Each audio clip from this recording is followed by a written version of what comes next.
Gobernador, y para producir, para llevar a cabo todos esos proyectos que usted nos platica, ¿no cree usted que el factor de inseguridad afecta a la gente del campo, la gente de los municipios? No quieren invertir, no quieren trabajar ante ese temor de lo que somos Tabasco ahora, en primeros lugares de delincuencia.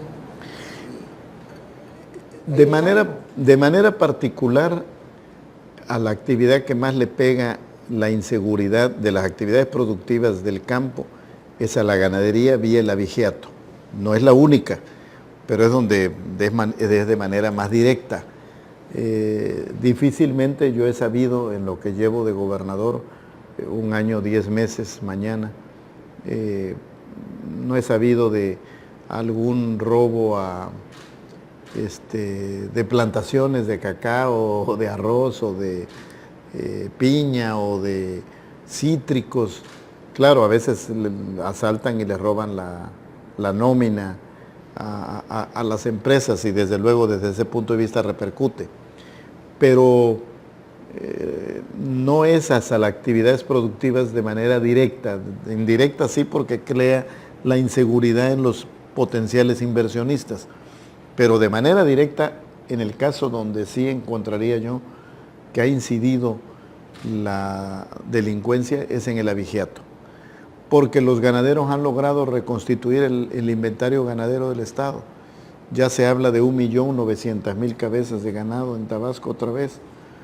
Y ahora que tiene buen precio, ha mejorado de alguna manera la actividad ganadera, pero se enfrenta mucho problema de abigeato y de tráfico por la frontera sur.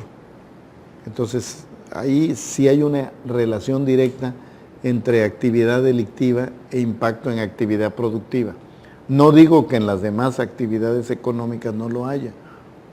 Obviamente en el comercio sí, en general los servicios sí, en los bancos, pero en actividades agropecuarias primarias es menor el impacto.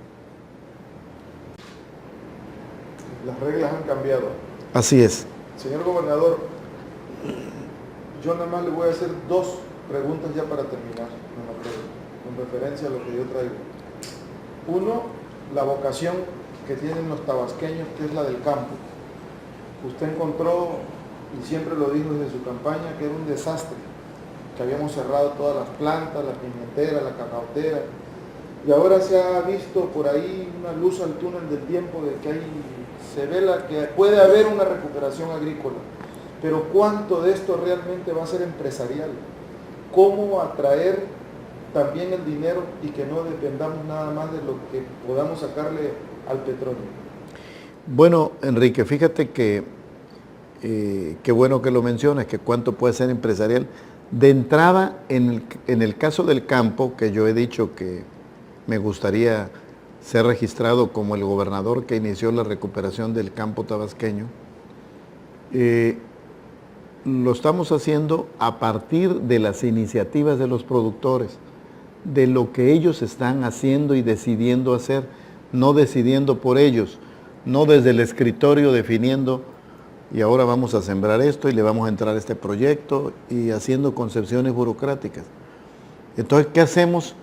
Vamos en la búsqueda de los productores, vemos qué están trabajando y buscamos apoyarlos, pero a partir de sus propias iniciativas. Obviamente hay gente que está heroicamente luchando por el rescate del cacao, y ya hay empresas comerciales que están patrocinando proyectos para rescatar el cacao. La Nestlé, una de ellas. Cisca, otro proyecto que hay en Comalcalco, para reponer material vegetativo, porque la plantación es vieja, porque el nuevo material es más resistente a la moniliasis, porque es más precoz la posibilidad de que haya producción en un menor número de años, o por los que están haciendo esta agricultura protegida de hidroponía, o pabellones para proteger hortalizas, legumbres. Es una necesidad hacerlo, Enrique, porque Hoy y siempre, por lo menos desde hace 50 años, la economía tabasqueña ha sido dual, la petrolera y la no petrolera. La petrolera ha tenido momentos de auge y momentos de declive. Puede tener un tercer momento de auge. Tuvo uno en los 50, otro en los 70, 80, que se ha prolongado, y puede tener uno nuevo. Pero al final de cuentas estamos claros que estamos ante un recurso natural no renovable, finito. Algún día se nos va a acabar. ¿Cuándo será eso? Pues se especula que puede ser mañana o dentro de 100 millones de años, no sé, por decir algo. Puede llevarse mucho tiempo. Ese es un primer tema.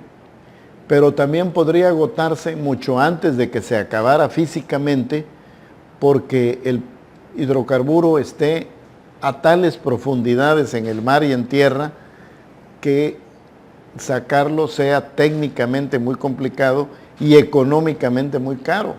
Y entonces la humanidad tenga que buscar un energético alterno, como ya lo está haciendo con muchos recursos renovables, la energía solar, la energía del viento, la marina y los bioenergéticos con el etanol. Entonces hay que hacerlo, porque si no un día nos podemos quedar totalmente desamparados por haberle apostado todo al petróleo. Y eso es apostarle a nuestra economía autóctona, tradicional, no petrolera, que es la agricultura, la ganadería, la silvicultura y la pesca. Hay buenas noticias. Efectivamente, se está expandiendo el cultivo de la palma de aceite en el estado. Ya hay una extractora de aceite instalada en Jalapa y por lo menos tengo información de 2 proyectos, de 2 nuevas extractoras, una en Tenosique, otra que podía estar entre Balancán y Zapata. Y si cuajan estos proyectos como van cuajando con los inversionistas que lo están haciendo, podría darse el caso de que haya la producción suficiente para justificar la inversión en una etapa más allá de la simple extracción del aceite, que es la refinación. Hoy solo hay una refinería en Minatitlán, en todo el sur-sureste, y ya somos el segundo productor nacional de palma de aceite después de Chiapas. También traemos desarrollos forestales comerciales muy importantes en varios municipios, Huimanguillo uno determinante, y hay plantaciones de hule, y se está explorando el bambú, y qué decir de maderas para distintos usos industriales, muebles, teca, eucalipto, a veces maderas como cedro, melina y estos aglomerados que le llaman, que son también derivados de productos forestales, que pues anuncian un auge importante del desarrollo forestal de plantaciones en Tabasco. Y estamos tratando de volver algunos cultivos, como el caso del arroz, con agricultura de contrato, que ya está teniendo por 2 años sucesivos éxito en el plan Chontalpa. Tabasco llegó a tener 4 molinos de arroz, 2 en Chontalpa y 2 en Balancán Tenosique. Hoy funciona 1 en Chontalpa y podría de lograr volverse a volúmenes de producción importantes y superficies cosechadas, poder volver a tener de manera importante una producción arrocera para el estado. El sorgo ha cuajado mucho también en la región de los ríos. En fin.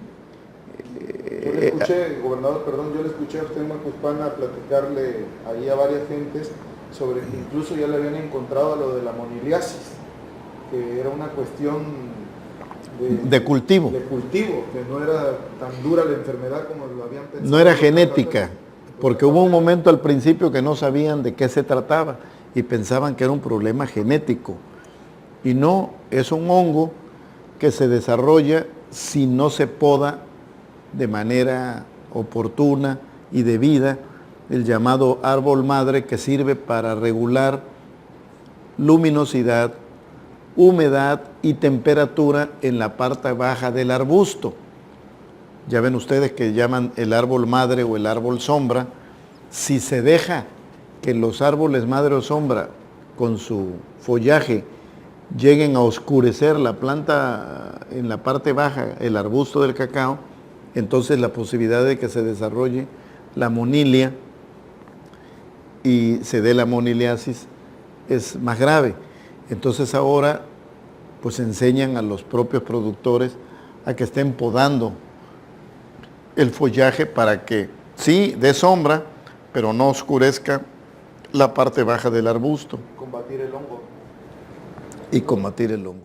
Dice Arturo Núñez que es tiempo y circunstancia en su persona, pero en la circunstancia actual, y menciona petróleo. Petróleo Mexicano va a tener, a través de la reforma energética, un nuevo boom en Tabasco y Paraíso. Van a tener un progreso que no habíamos pensado, y en la época en que había estado un petrolero. ¿Eso no cree usted que va a ayudar a su gobierno en la cuestión de...? Desde luego va a ayudar a Tabasco.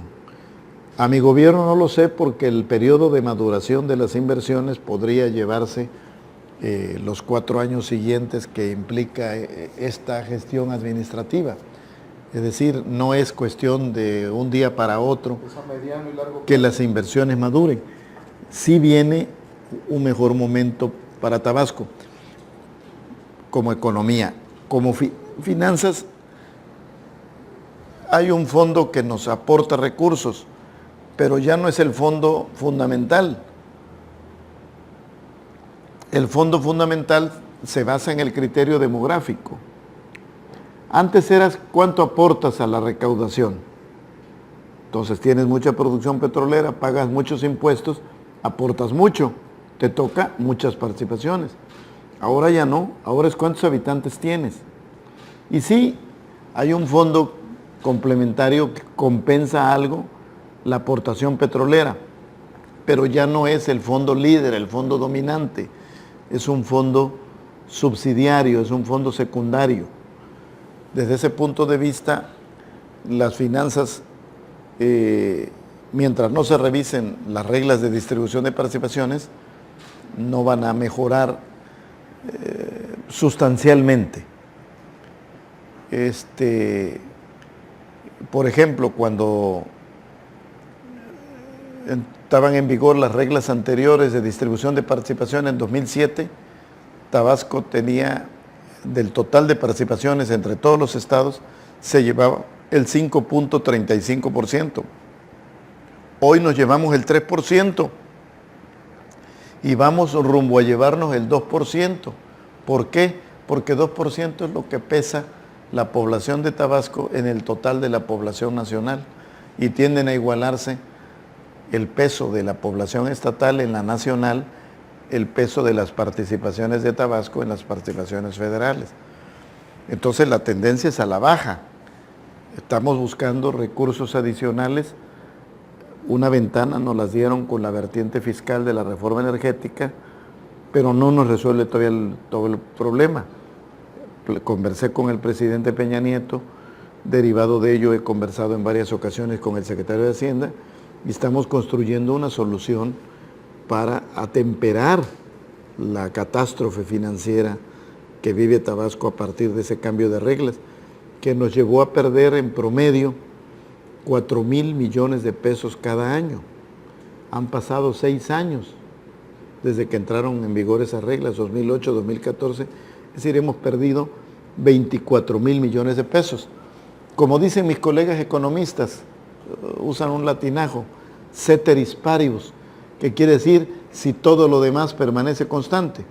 Es decir, si la producción petrolera, si la aportación de Tabasco, si el precio del petróleo fuesen constantes y solo se hubiera modificado la regla de distribución de participaciones, entonces por la modificación de la regla hemos perdido 24,000 millones de pesos. Podríamos haber perdido más si ha bajado el precio del petróleo, si ha bajado la producción, y claro que ha bajado. Pero no se piensa que pueda subir la producción ahora con el... Sí, desde luego. Cosas energéticas. Sí, pero el peso específico del fondo de extracción de hidrocarburos es complementario, ya no es el definitorio de la participación. El definitorio, ¿cuántos habitantes tienes?